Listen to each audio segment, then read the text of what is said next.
Selamat datang di Cahaya Cerita, tempat di mana kisah-kisah drama penuh makna dan inspirasi hadir untuk menemani hari-hari Anda. Jangan lupa untuk like, komen, dan subscribe agar tidak ketinggalan cerita terbaru dari kami. Kilauan.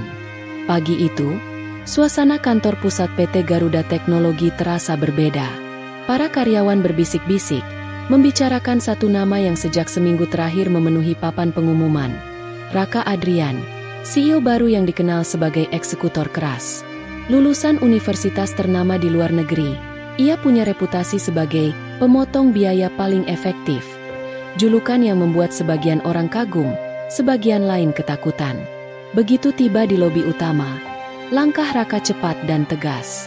Matanya menyapu ruangan, seolah memindai siapapun yang dianggap tidak produktif. Tanpa buang waktu, ia langsung menuju ruang rapat dan meminta laporan lengkap tentang struktur pegawai. Audit besar-besaran menjadi agenda pertama yang ia umumkan. Beberapa staf saling pandang, khawatir. Namun Raka tak memberi ruang bagi perdebatan. Perusahaan ini terlalu lambat bergerak, ujarnya dingin. Mulai hari ini, semua posisi akan saya evaluasi. Tidak ada yang dikecualikan.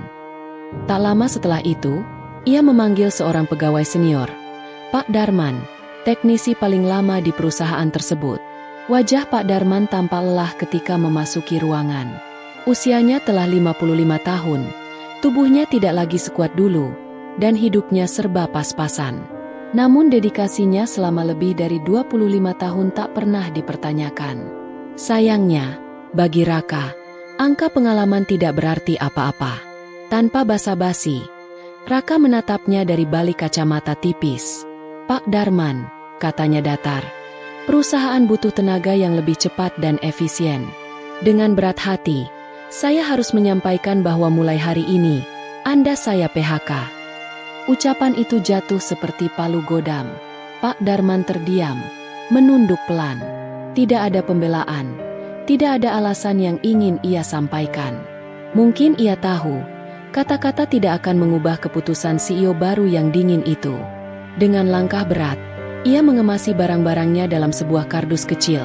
Foto keluarga, beberapa alat kerja tua, dan secarik piagam penghargaan yang pernah membuatnya bangga. Ketika keluar dari gedung, tidak ada tepuk tangan perpisahan, tidak ada ucapan terima kasih. Hanya hembusan angin sore yang menyambutnya. Dan tanpa disadari Raka, keputusannya yang terburu-buru itu akan menjadi awal dari bencana besar yang menanti esok hari. Keesokan paginya, suasana pabrik PT Garuda Teknologi berubah drastis. Biasanya, deru mesin-mesin otomatis terdengar sejak subuh. Namun kali ini yang terdengar hanya suara alarm darurat berkedip-kedip. Para operator berlarian panik dari satu panel ke panel lainnya. Monitor sistem kontrol yang biasanya menampilkan grafik hijau stabil kini menampilkan layar merah dengan tulisan besar. Sistem failure critical error. Mesinnya gak mau respon. Pak, semua panel mati. Teriak salah satu operator. Sistem yang rusak itu bukan sembarang perangkat. Itu adalah kontrol otomatis generasi lama. Mesin yang sudah berumur lebih dari 2 dekade. Sistem tersebut pernah mengalami berbagai perbaikan rumit selama bertahun-tahun, dan hanya satu orang yang benar-benar menguasai seluk-beluknya. Pak Darman, orang yang baru saja dipecat kemarin. Tanpa sosok itu, teknisi muda hanya bisa saling menatap kebingungan. Mereka memiliki pengetahuan baru, tetapi tidak memahami arsitektur mesin tua yang penuh sambungan manual dan modifikasi bertahun-tahun. Ruang produksi kini sebisu kuburan. Semua konveyor berhenti. Robot lengan mekanik terhenti dalam posisi menggantung. Setiap menit yang berlalu berarti kerugian besar. Estimasi kasar menunjukkan bahwa perusahaan kehilangan ratusan juta rupiah setiap jam jika produksi tidak berjalan. Di ruang kontrol pusat, Raka berdiri tegak, atau setidaknya berusaha terlihat begitu. Namun tangan yang ia sembunyikan di balik meja tampak gemetar. Wajahnya pucat. Panggil semua teknisi. Perbaiki sekarang juga. Perintahnya dengan suara yang tidak lagi setegang kemarin. Seorang supervisor mendekat. Wajahnya masam. Pak, kami sudah coba, tapi tak ada yang mengerti sistem lama itu. Yang tahu hanya. Ia ragu melanjutkan. Raka menajamkan tatapan. Hanya siapa? Supervisor menelan ludah. Hanya Pak Darman, Pak. Sejenak seluruh ruangan sunyi. Tekanan dari klien, kerugian perusahaan, dan reputasinya sebagai CEO baru seakan menekan pundaknya secara bersamaan. Napas Raka memburu. Untuk pertama kalinya sejak menjabat, ia tidak bisa menyembunyikan kenyataan. Keputusannya kemarin mungkin adalah kesalahan terbesar yang pernah ia buat. Sore itu, ketika para staf masih sibuk mencari cara menyalakan mesin yang lumpuh, sebuah notifikasi email berbunyi di ponsel Raka.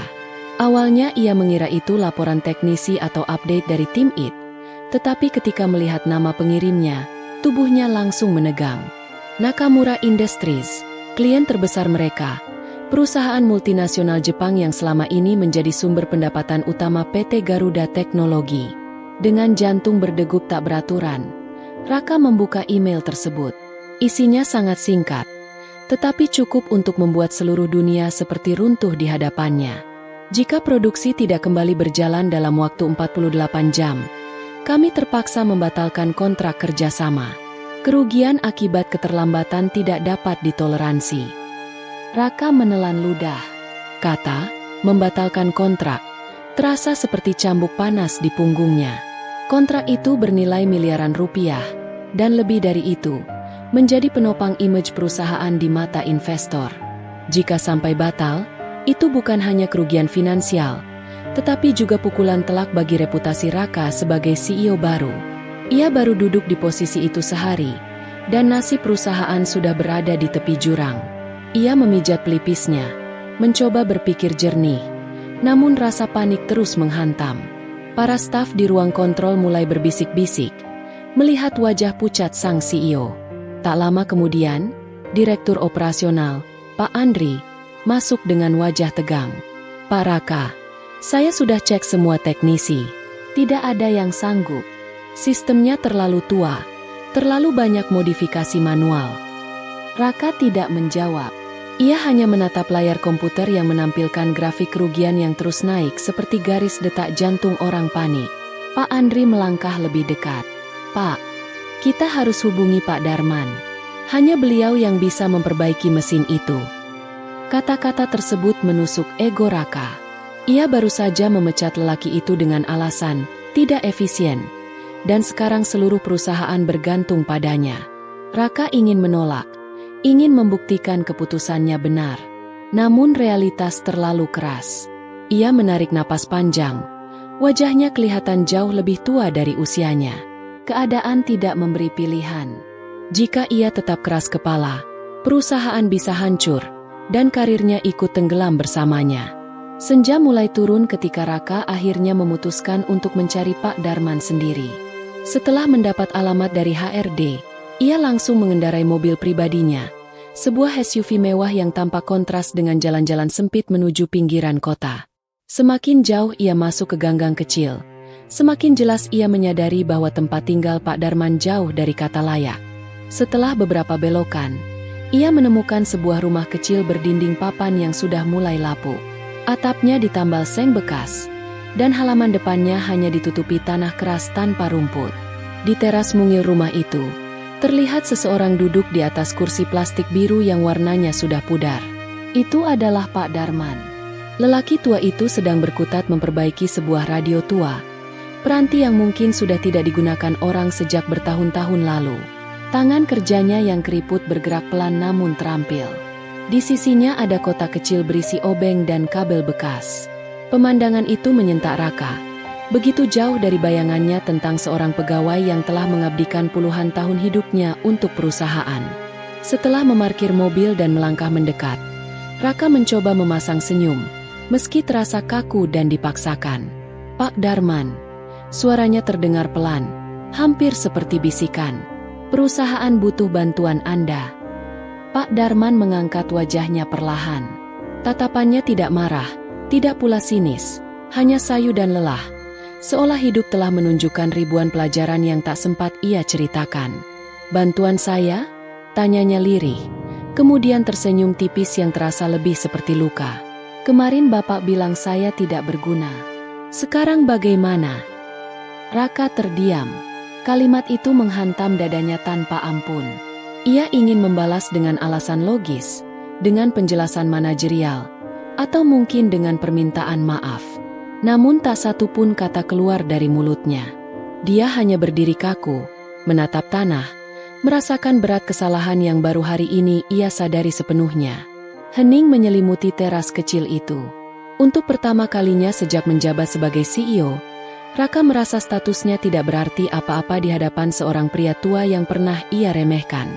Keheningan di teras rumah kecil itu berlangsung cukup lama hingga hanya suara serangga petang yang terdengar.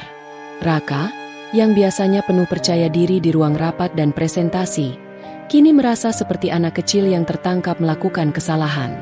Sementara itu, Pak Darman kembali meletakkan radionya, menarik napas perlahan, lalu menatap lelaki muda di depannya. Akhirnya, ia berkata dengan suara pelan namun tegas, "Saya mau membantu, tapi bukan demi perusahaan." Raka mengangkat wajah, bingung. Pak Darman melanjutkan, "Saya hanya ingin membantu teman-teman saya yang masih bekerja di sana. Mereka masih punya keluarga yang harus diberi makan." Ucapan itu menyentakkan hati Raka.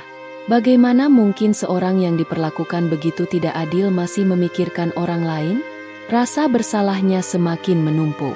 "Tapi saya punya syarat," sambung Pak Darman. Raka langsung mengangguk cepat. Terlalu cepat bahkan. "Apa saja, Pak? Katakan saja." Pak Darman menatap langit sejenak, seolah mencari keberanian untuk mengungkapkan sesuatu yang sudah lama ia pendam. "Saya ingin semua teknisi muda diberi pelatihan resmi, pengembangan keterampilan yang benar.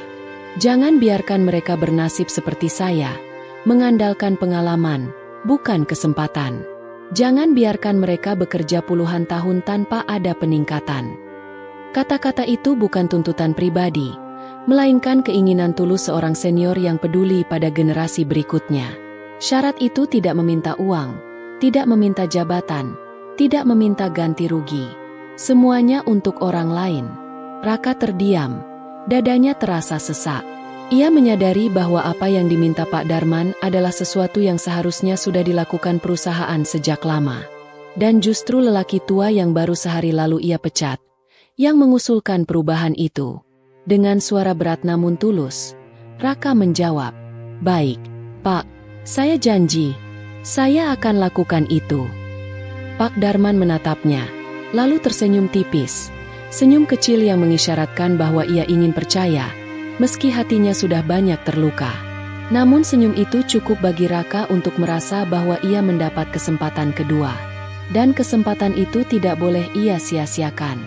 Perjalanan kembali ke pabrik terasa jauh lebih panjang daripada biasanya. Raka mengemudi dalam diam, sementara Pak Darman duduk di sampingnya, membawa tas kecil berisi perkakas kerja tua yang masih ia simpan. Ketika mereka tiba di halaman pabrik, para karyawan yang sejak tadi cemas langsung menoleh, seakan menyaksikan kedatangan seorang penyelamat. Begitu Pak Darman turun dari mobil, beberapa operator langsung menghampiri. "Pak, tolong kami," kata salah satu dari mereka dengan nada penuh harapan. Pak Darman mengangguk pelan. Meskipun tubuhnya renta, langkahnya tetap mantap ketika ia memasuki ruang produksi. Cahaya lampu pabrik memantul pada mesin-mesin besar yang terhenti, menciptakan suasana tegang seperti medan perang. Ia membuka panel utama mesin yang sudah usang itu. Debu dan kabel-kabel tua terlihat berjejalan di dalamnya. Tangannya sedikit bergetar, bukan karena takut, melainkan karena usia. Namun setiap gerakannya menunjukkan kebiasaan yang sudah tertanam selama puluhan tahun. "Obeng nomor 3, pintanya." Tanpa menunggu, dua teknisi muda langsung menyerahkan alat tersebut. Mereka memperhatikan dengan saksama, seperti murid yang belajar dari guru terakhir di generasinya. Waktu terus berjalan. 2 jam berlalu, 4 jam berlalu, 6 jam berlalu. Raka yang sebelumnya mondar-mandir kini berdiri terpaku, memandangi grafik kerugian yang terus meningkat di layar komputer. Namun setiap kali ia ingin menginterupsi, ia melihat tatapan fokus Pak Darman. Tatapan yang mengandung keyakinan bahwa mesin ini bisa hidup kembali. Setelah sekian jam bekerja tanpa istirahat, Pak Darman menarik napas panjang, menyeka keringat di dahinya, lalu meraih saklar besar di panel utama. "Coba sekarang." Operator memandangnya, lalu menekan tombol start. Sesaat hening, kemudian terdengar suara dengungan halus, disusul suara mesin yang perlahan bangkit dari kematian. Satu persatu lampu indikator menyala hijau. Lengan robot bergerak. Konveyor mulai berjalan. Sistem otomatis kembali aktif. "Mesin bisa dinyalakan," teriak seseorang. Sorak-sorai menggema di seluruh ruang produksi. Beberapa staf bahkan bertepuk tangan. Ada yang terisak lega. Raka menghela napas panjang, nyaris roboh karena kelegaan luar biasa. Order produksi yang sempat terhenti akhirnya kembali berjalan. Dan kontrak bernilai miliaran rupiah pun terselamatkan. Semua berkat lelaki tua yang sehari sebelumnya dianggap tidak berguna. Begitu mesin-mesin kembali berdengung dan para karyawan mulai bekerja dengan lega, suasana pabrik perlahan berubah dari tegang menjadi hidup kembali. Namun di sudut ruang produksi, di dekat panel yang baru selesai diperbaiki, duduklah Pak Darman di sebuah kursi plastik yang tampak ringkih menahan tubuh lelahnya. Keringat masih mengalir di pelipisnya. Napasnya teratur tapi berat. Tangan yang tadi begitu cekatan kini terkulai lemah di pangkuannya. Meski begitu, ada senyum tipis di bibirnya. Senyum seorang pekerja yang bangga karena mampu mengembalikan nyawa pada mesin yang ia rawat selama puluhan tahun. Raka mendekat perlahan. Tidak seperti biasanya, langkahnya ragu-ragu, seolah setiap tapakan dihantui oleh rasa bersalah. Para staf yang melihatnya hanya diam, memberi ruang untuk pertemuan penting itu. Sesampainya di depan Pak Darman, Raka berhenti. Ia menunduk, sesuatu yang jarang ia lakukan kepada siapapun. "Pak Darman," suaranya rendah, hampir bergetar. Saya minta maaf. Saya salah menilai Anda." Pak Darman mengangkat wajahnya. Tidak ada kemarahan di matanya. Justru yang terlihat adalah kelembutan dan kebijaksanaan. Jenis ketenangan yang hanya dimiliki seseorang yang telah melewati banyak hal dalam hidup. Ia tersenyum kecil. "Anak muda, perusahaan bisa saja punya teknologi canggih. Mesin secanggih apapun tetap bisa rusak.